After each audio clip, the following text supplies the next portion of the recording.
नमस्कार। जय बाबा स्वामी। ओम गुरुर्ब्रह्मा गुरुर्विष्णुः गुरुर्देवो महेश्वरः गुरुर्साक्षात् परब्रह्म तस्मै श्री गुरुवे नमः। तस्मै श्री गुरुवे नमः। तस्मै श्री गुरुवे नमः। जय बाबा स्वामी। नमो नमः स्वामी। आज हम हमारे सद्गुरु श्री शिव कृपानंद स्वामी जी के किताब है आध्यात्मिक सत्य, स्पिरिचुअल ट्रुथ, आध्यात्मिक सत्य की किताब पढ़ने जा रहे हैं हम। तो ये किताब आप ध्यान से सुनना, ये ध्यान आपकी ज़िंदगी पूरी बदल सकती है। तो हम शुरू करते हैं। जय बाबा स्वामी।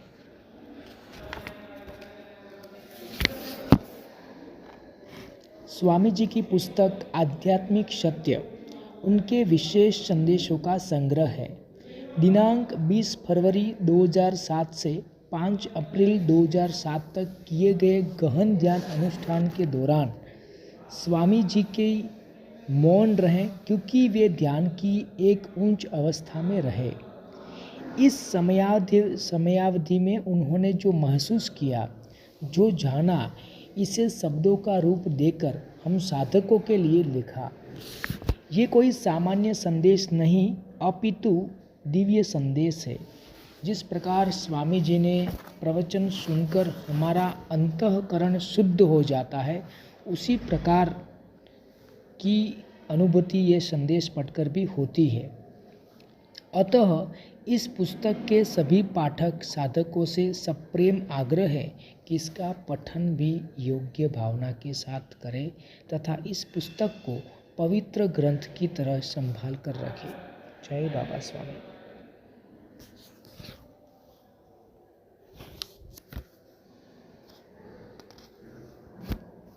सद्गुरु श्री शिव कृपानंद स्वामी जी द्वारा अपने 45 दिवसीय गहन ध्यान अनुष्ठान 20 फरवरी से 5 अप्रैल 2007 के दौरान साधकों को दिए गए संदेश।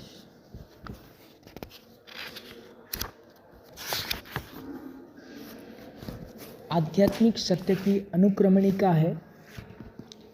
पहला है भूमिका, दूसरा है परमात्मा सर्वत्र है, तीसरा है मनुष्य धर्म, चौथा है सद्गुरु एक माध्यम है, पांचवा है समर्पण ध्यान, छठा समर्पण आश्रम, सातवां है समर्पण ध्यान का मिशन, आठवां है आत्म साक्षात्कार एक दूसरा जन्म, नौवां है आदर्श साधक, 10वां है आभा मंडल, 11वां है चित मोक्ष का द्वार है, 12वां है समाधि, 13वां है श्री गुरु शक्ति धाम, 14वां है समर्पण ध्यान के सूत्र।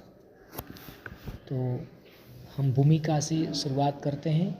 गुरु जी ने ये भूमिका लिखी थी 15 अप्रैल 2007 को, जो हम पढ़ते हैं।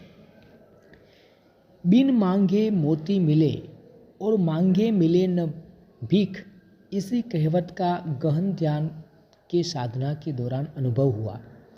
आश्रम परिसर में ही 45 दिनों का गहन ध्यान का अनुष्ठान आयोजित हुआ था और अनुष्ठान प्रारंभ होने से 2 दिन पूर्व गुरु शक्तियों का संदेश आया कि 45 दिन तक संपूर्ण मौन का पालन करना है।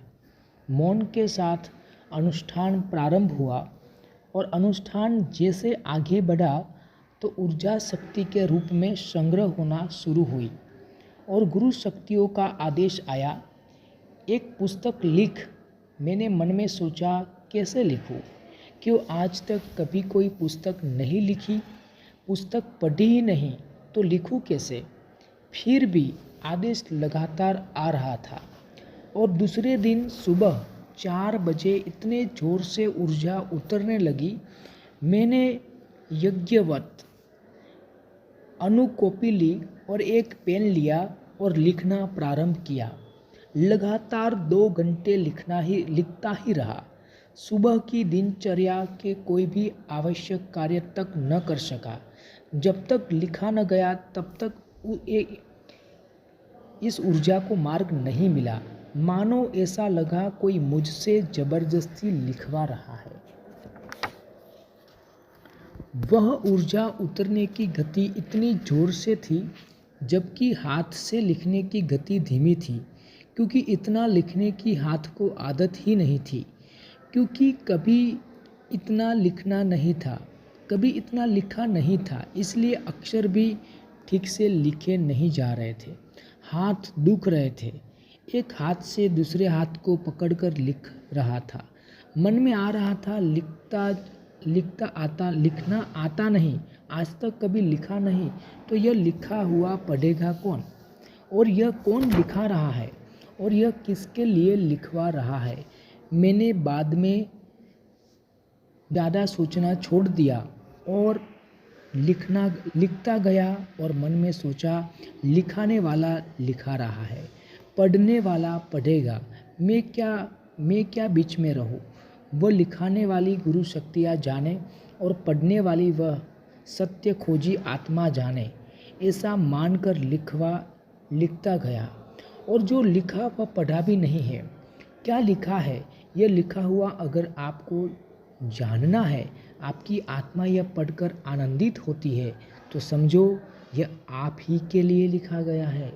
मैं तो एक संदेश वाहक का कार्य कर रहा हूँ। कोई आपको इस पुस्तक के माध्यम से संदेश देना चाहता है, यह आपको लगे कि आपके लिए है, तो इस आध्यात्मिक संदेश को लो, और नहीं लगे तो छोड़ दो, किसी और के लिए वह संदेश होगा। यही बात सोचकर मैंने लिखने के लिए केवल माध्यम का कार्य किया है। मैंने कोई पुस्तक नहीं पढ़ी है और नहीं यह मेरा ज्ञान है, मैं तो बस माध्यम हूँ। जय बाबा स्वामी। 21 फरवरी 2007 रविवार के दिन स्वामी जी ने लिखा है। जय बाबा स्वामी। परमात्मा सर्वत्र है। इस विश्व में परमात्मा सर्वत्र है। वही सूर्य को, चंद्र को, पृथ्वी को, तारों को निश्चित स्थान पर रख रहा है। वही भूमि पर संतुलन रख रहा है। पानी की मात्रा बढ़ने नहीं दे रहा है।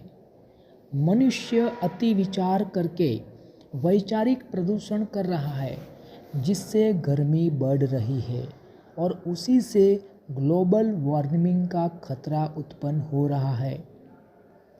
अधिक गर्मी बढ़ने पर बर्फ पिघल जाएगी और सर्वत्र पानी हो जाएगा।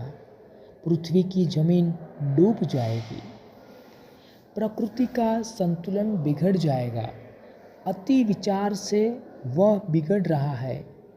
विचार करना प्रकृति के विरोध में है, क्योंकि प्रकृति के साथ जुड़ जाने पर विचार नहीं रह जाते।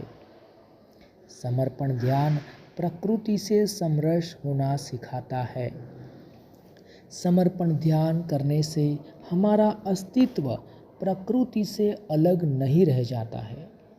परमात्मा एक अविनाशी शक्ति है जो विश्व में सर्वत्र विद्यमान है।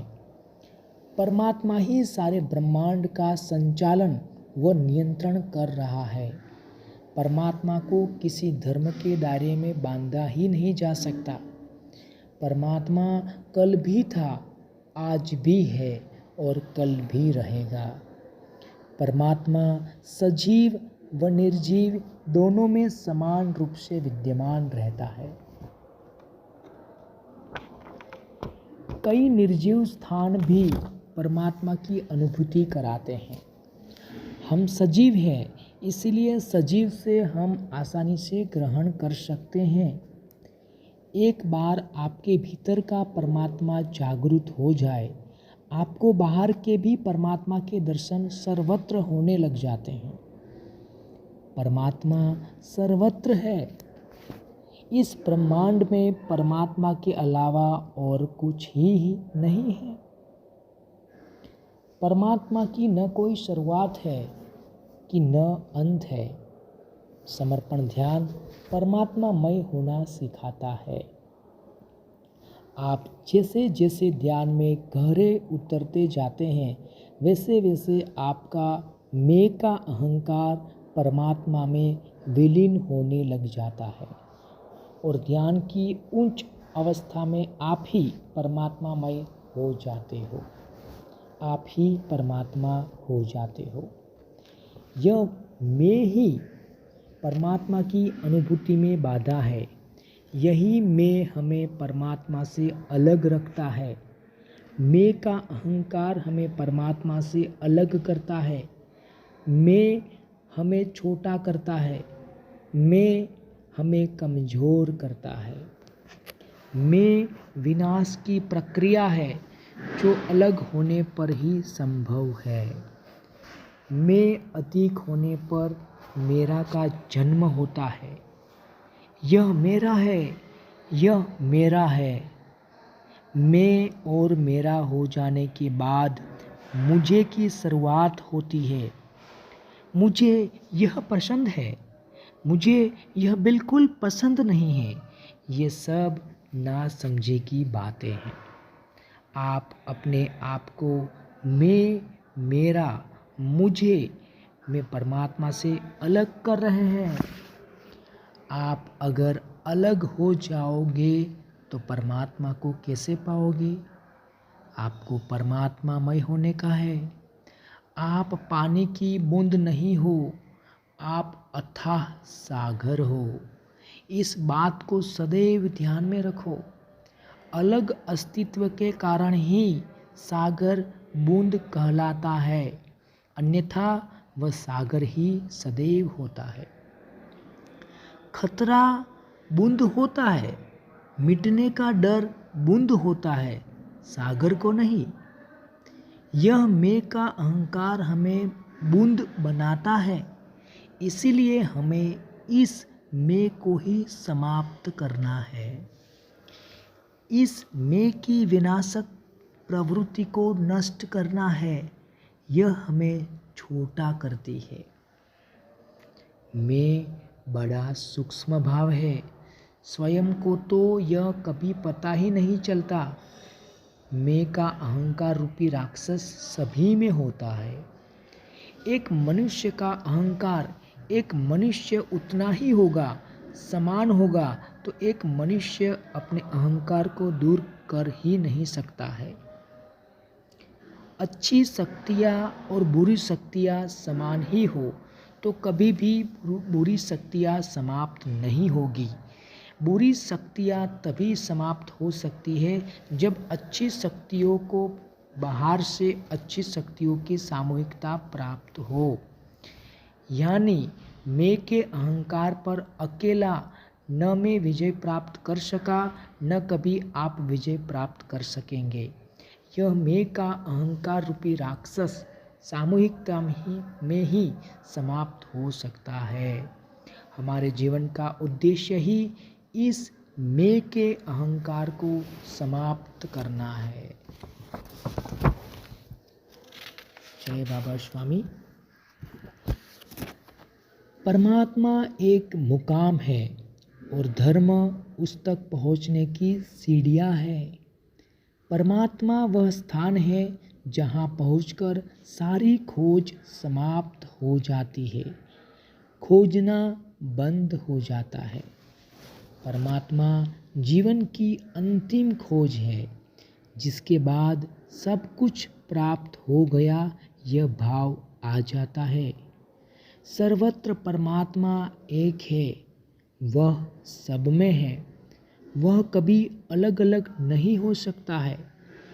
परमात्मा की मान्यताएं अलग अलग हो सकती है, परमात्मा के माध्यम अलग अलग हो सकते हैं, पर परमात्मा कभी अलग अलग नहीं हो सकता है। परमात्मा निराकार है और जो दिख रहा है वह परमात्मा का माध्यम है, पर परमात्मा नहीं, क्योंकि परमात्मा तो कभी दिख ही नहीं सकता, उसे देखा नहीं जा सकता है। परमात्मा को केवल अनुभव किया जा सकता है। परमात्मा के पास पहुँचने का रास्ता हृदय से है, बुद्धि से नहीं। परमात्मा कोई शरीर नहीं हो सकता है, क्योंकि शरीर नाशवान है और परमात्मा तो अविनाशी है। कोई शरीर परमात्मामय हो सकता है, लेकिन परमात्मा नहीं हो सकता है। जो शरीर परमात्मामय हो जाते हैं, यानी जो शरीर अपना अस्तित्व खो देते हैं, जो एक से अनेक हो जाते हैं, ऐसे शरीर परमात्मा के माध्यम बन जाते हैं। ऐसे माध्यम शरीरों के द्वारा परमात्मा तक पहुंचा जा सकता है, क्योंकि ये शरीर पहुँचे हुए होते हैं। ऐसे माध्यमों के सानिध्य में परमात्मा की अनुभूति होती है, परमात्मा का एहसास होता है। परमात्मा के सानिध्य में मन को शांति और दिल को चैन मिलता है। परमात्मा का सानिध्य मनुष्य को सदैव अच्छा लगता है। परमात्मा के सानिध्य में समय का पता ही नहीं चलता है। परमात्मा के सानिध्य में साल भर ऐसा बीतता है जैसे एक पल बीता हो। परमात्मा के सानिध्य में समय का एहसास कभी नहीं रहता है। परमात्मा का सानिध्य सकारात्मक होता है, सृजनात्मक होता है। परमात्मा कोई रूप नहीं है। परमात्मा को रूप हमारा चित्त प्रदान करता है। परमात्मा को हृदय से मानना होगा। आप जिसे चाहे परमात्मा मान सकते हैं, क्योंकि परमात्मा तो सर्वत्र है। आप कहीं भी उसके रूप को अपना सकते हैं, बस आपको कहीं तो मानना होगा। परमात्मा एक अदृश्य शक्ति है। इसे किसी ने आज तक देखा हुआ नहीं है, क्योंकि इसे देख ही नहीं सकते हैं। यह शक्ति सर्वत्र है, इसे अलग करके देखा नहीं जा सकता है। जिसने देखा है वह उसी का बनाया गया रूप है, क्योंकि उस रूप को परमात्मा उसने मान रखा था। इसलिए जो माध्यम परमात्मामय हो गए और हमें भी वे परमात्मा से प्रतीत हुए, लेकिन उन परमात्माओं ने भी कभी नहीं कहा कि मैं परमात्मा हूँ, क्योंकि वे सत्य जानते थे कि परमात्मा एक सर्वत्र शक्ति है। एक व्यक्ति कभी परमात्मा नहीं हो सकता है। परमात्मा के स्वरूप को समझे बिना परमात्मा की अनुभूति संभव नहीं है। परमात्मा सर्वत्र है, इसलिए उसे अलग करके कभी देखा नहीं जा सकता है। परमात्मा की प्राप्ति के बाद मैं वो में बदल जाता है। फिर कहते हैं वो चाहे वह करेगा। सारी जीवन यात्रा ही मैं से वो तक की है। एक बार वो का जीवन में प्रवेश हो जाए, जीवन आनंदमय हो जाता है। मनुष्य सुख और दुख से परे हो जाता है। सुख मिले उसकी कृपा से, दुख मिले तो भी उसकी कृपा से। जीवन में मैं विदा हो जाता है और एक साक्षी भाव आ जाता है।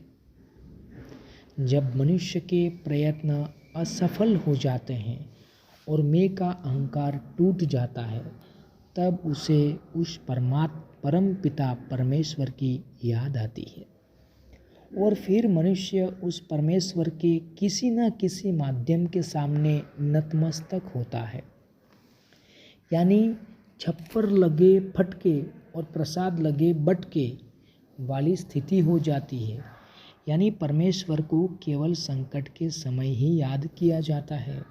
संकट के कारण ही क्यों न हो, मनुष्य थोड़े से समय के लिए मैं से वो तक पहुंच जाता है। परमात्मा के सत्य स्वरूप को जाना हो तो उस तक पहुंचने में आसानी होगी। परमात्मा आस्तिक व नास्तिक दोनों के लिए समान होता है, क्योंकि वह करुणा का सागर है। वह किसी के लिए कम या ज़्यादा नहीं हो सकता है। वह प्रत्येक मनुष्य मात्र में बसता है, प्रत्येक प्राणी में बसता है। हमारे भीतर का परमात्मा हमारे सबसे करीब होता है, उस तक पहुंचना सबसे सरल होता है। हम पास के परमात्मा को छोड़कर बाहर के परमात्मा की खोज में समय बर्बाद करते हैं। हम पास के परमात्मा को छोड़कर बाहर के परमात्मा की खोज में समय बर्बाद करते हैं। सद्गुरु श्री शिव कृपानंद स्वामी जी। जय बाबा स्वामी। कोई भीतर पहुंचा हुआ माध्यम ही हमें भीतर के माध्यम तक ले जा सकता है। परमात्मा को लोग व्यापारी समझते हैं। तूने मेरा यह काम किया तो मैं तुझे यह प्रसाद चढ़ाऊँगा। अरे सब कुछ उसी का है, तू उसे क्या चढ़ाएगा। शरीर एक वाहन है जिससे परमात्मा तक मनुष्य को पहुंचना है। परमात्मा मंजिल है। शरीर एक वाहन है जिससे परमात्मा तक मनुष्य को पहुंचना है।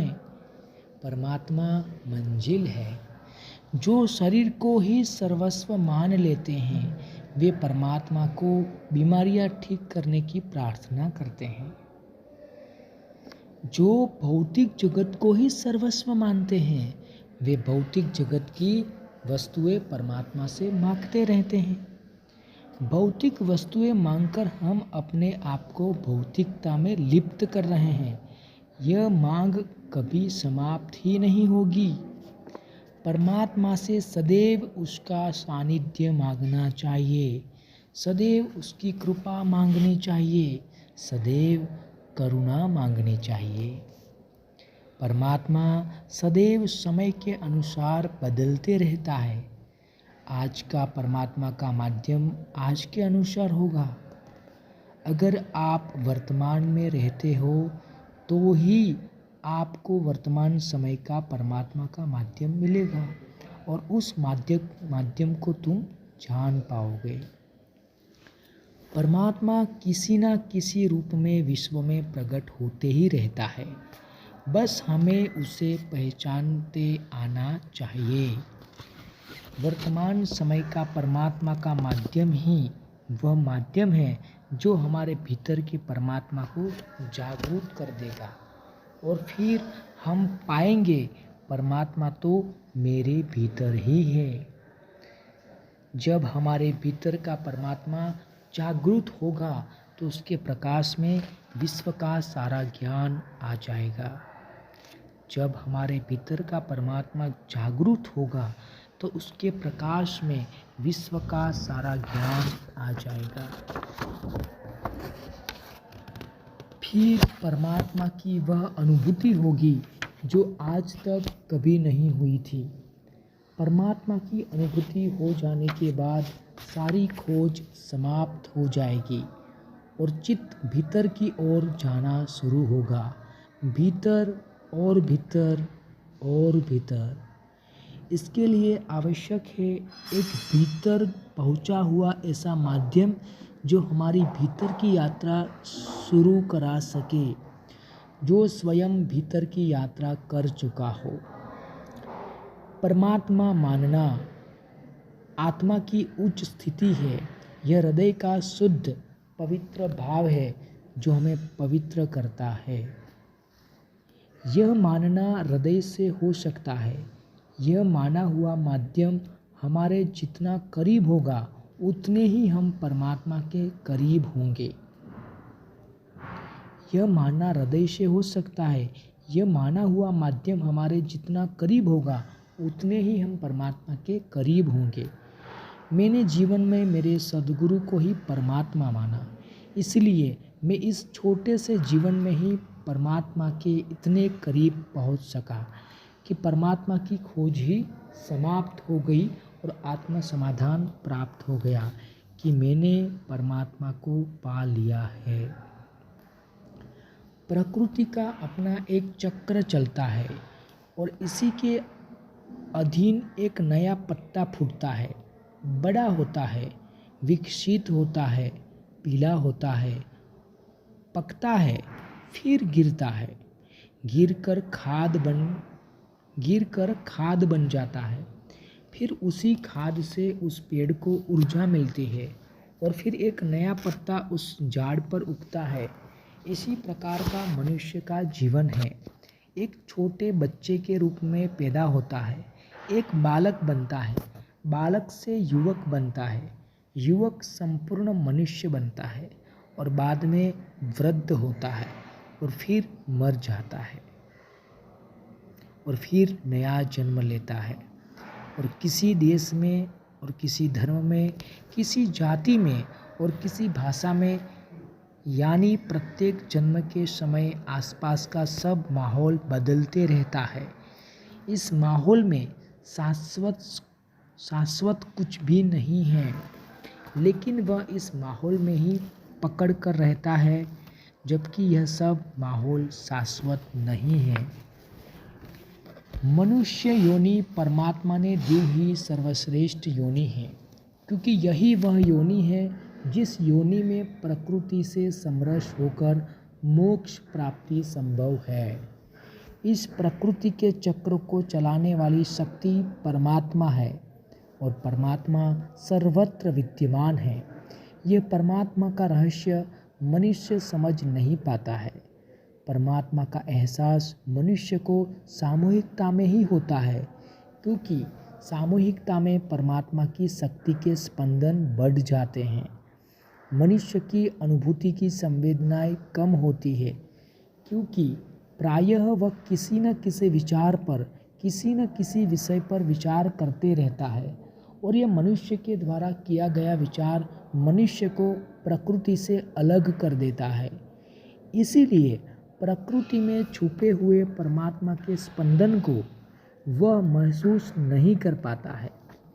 और जब प्रकृति में स्पंदन सामूहिकता में बड़े स्तर पर हो तो भी वह उन स्पंदनों को महसूस नहीं कर पाता है। बस उसे उन स्पंदनों के सानिध्य में अच्छा लगता है और वह बार बार जाने अनजाने में उन स्पंदनों की ओर खींचा चला जाता है। इसीलिए प्रायः पहाड़ के सानिध्य में चला जाएगा, क्योंकि पहाड़ पर पत्थरों के रूप में सामूहिकता है और उस सामूहिकता के स्पंदन उसे अच्छे लगते हैं।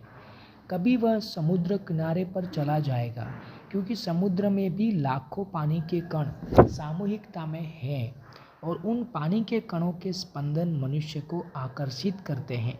और इस प्रकार से मनुष्य जाने अनजाने में प्रकृति के सानिध्य में चला जाता है और उसे वहाँ अच्छा लगता है। वहाँ पर इसीलिए अच्छा लगता है क्योंकि वह जो विचार करते रहता है वे विचार अप्राकृतिक है। वे अप्राकृतिक विचार प्रकृति के सानिध्य में बंद हो जाते हैं और प्राकृतिक हो जाने के कारण ही आनंद की अनुभूति प्राप्त करता है। परमात्मा की शक्ति छोटे छोटे कणों के रूप में सारी प्रकृति में ही बिखरी पड़ी है। केवल उन कणों की संवेदनाएं बड़ी सूक्ष्म है। उतनी हमारी सूक्ष्मता बढ़ जाए तो वे अनुभव होगी, या उनकी सामूहिकता बढ़ जाए तो वे अनुभव होगी। इन दोनों में से जब कोई स्थिति निर्माण नहीं होती, हमें उन परमात्मा के कणों के चैतन्य का एहसास नहीं हो सकता है।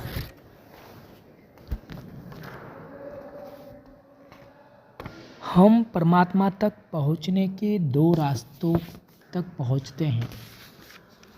हम परमात्मा तक पहुँचने के दो रास्तों तक पहुँचते हैं और ये दोनों रास्ते भी संपूर्ण नहीं हैं और हम जीवन भर भटकते ही रहते हैं।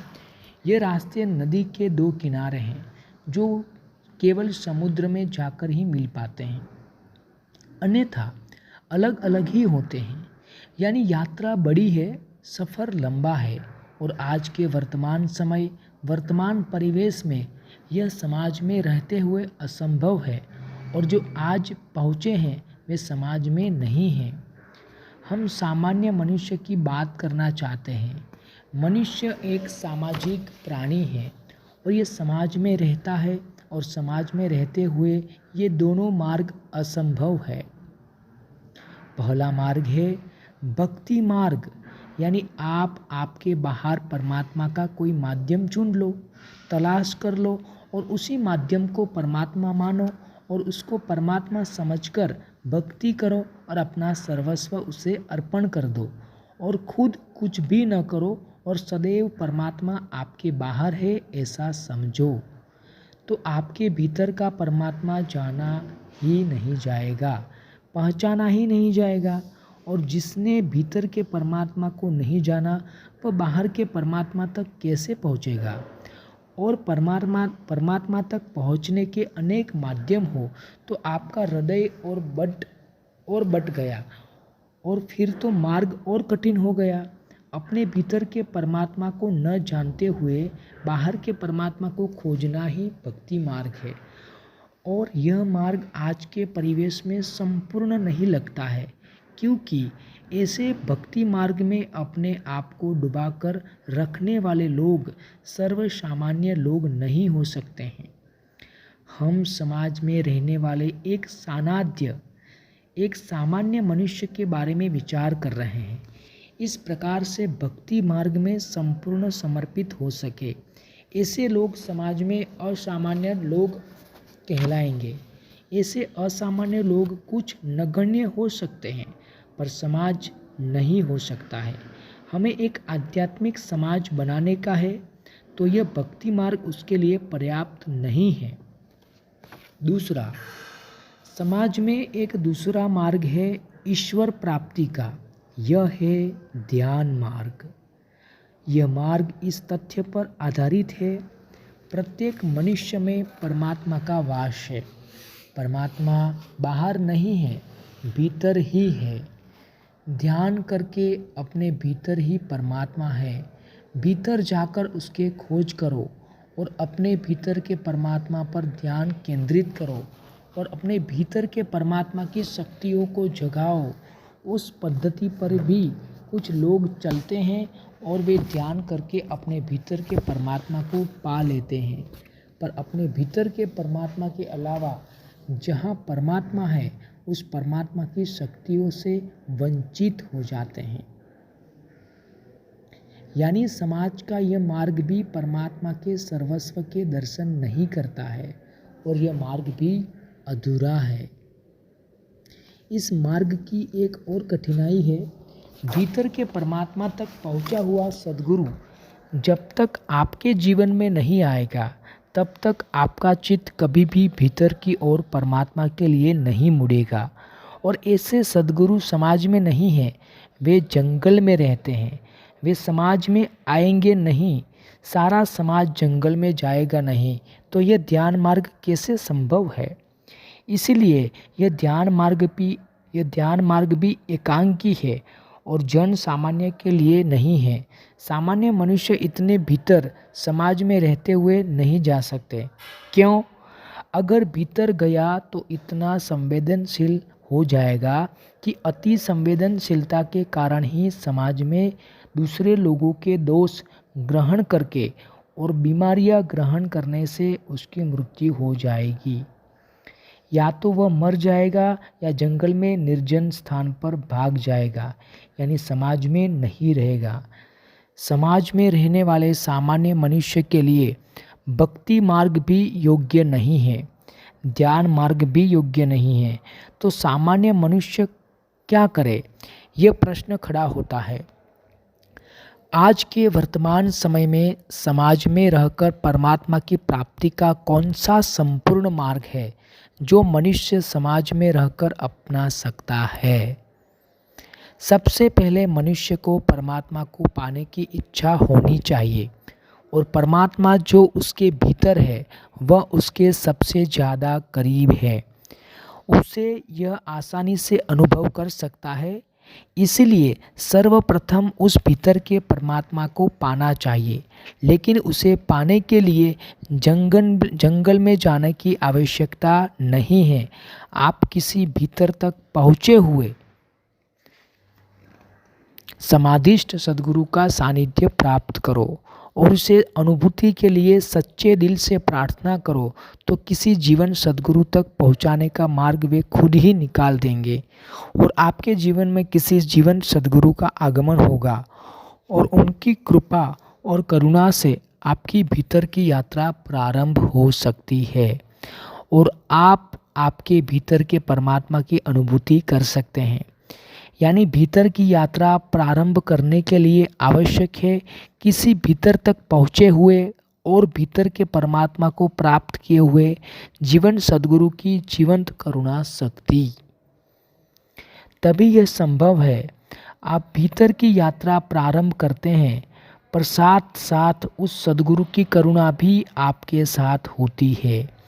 इसीलिए उस सद्गुरु के साथ आपका एक आत्मीय संबंध स्थापित हो जाता है और हमें एक आध्यात्मिक सामूहिकता मिलती है। यह अनुभूति हमने ध्यान साधना करके प्राप्त नहीं की है, उस सद्गुरु की करुणा से मिली है। इसीलिए जो भी आध्यात्मिक स्थिति प्राप्त होती है वह उस सद्गुरु की कृपा से होती है और इसी भाव के कारण मैं का अहंकार नहीं आ पाता है, क्योंकि मैं के अहंकार की समाप्ति पर ही सद्गुरु की शुरुआत होती है। क्योंकि जब तक हमारे में मैं का अहंकार विद्यमान है हम हमारे ही जैसे दिखने वाले सामान्य व्यक्ति के बारे में जानकर उसके सामने कभी झूठ ही नहीं सकते हैं। वास्तव में देखा जाए तो सद्गुरु भी एक निमित्त है। हम हमारे ही भीतर के परमात्मा के सामने झुकते रहते हैं। हमारा ध्यान भक्ति सहित ध्यान होता है। हम एक और परमात्मा के स्वरूप के लिए सद्गुरु को मानते हैं और दूसरी ओर भीतर की यात्रा चलती रहती है और परिपक्वता आने पर आप सद्गुरु में ही परमात्मा के दर्शन करते हैं। फिर आपको अनुभव होता है कि परमात्मा सर्वत्र है। प्रत्येक मनुष्य मात्र में परमात्मा का वास है, लेकिन प्रत्येक मनुष्य में परमात्मा है यह समझाने के लिए हमें पहले एक मनुष्य के परमात्मा का अनुभव लेना पड़ता है और वह अनुभूति हम हमारे सद्गुरु में करते हैं। और एक साधारण से मनुष्य में जब हम परमात्मा की अनुभूति करते हैं, परमात्मा हमारे पास नहीं आता, हम परमात्मा के करीब हो जाते हैं और बाद में प्रत्येक मनुष्य में ही परमात्मा है ये भाव विकसित हो जाता है। तो प्रत्येक मनुष्य मात्र की ओर देखने का नज़रिया ही बदल जाता है। हम में सबके प्रति प्रेम भाव निर्माण हो जाता है। फिर सब बाहरी भेद समाप्त हो जाते हैं। सब मनुष्यों के प्रति प्रेम और मित्रता का भाव निर्माण हो जाता है। यह एक अच्छी आध्यात्मिक स्थिति का घोतक है। मेरे जीवन में मैं एक सामान्य से मनुष्य में परमात्मा के दर्शन कर पाया, इसलिए परमात्मा के करीब जाने का अवसर मिला, परमात्मा की अनुभूति पाने का अवसर मिला और इसी कारण मैं का अहंकार समाप्त करने में मदद मिली और विश्व चेतना का माध्यम बनने का अवसर मिला और मुझ जैसे सामान्य आदमी से विश्व शांति का इतना बड़ा असामान्य कार्य विश्व स्तर पर हो सका। बस यही एकमात्र अंतर मेरे में और साधकों में मुझे लगता है। मुझे सामान्य मनुष्य में परमात्मा मिला, उन्हें अभी भी नहीं मिला है, इसलिए उन्हें भी सामान्य मनुष्य में परमात्मा मिले और वे भी मेरी अनुभूति जैसी अनुभूति करें कि परमात्मा सर्वत्र है, प्रत्येक मनुष्य मात्र में है। ये परमात्मा से शुद्ध इच्छा है। परमात्मा सर्वत्र है।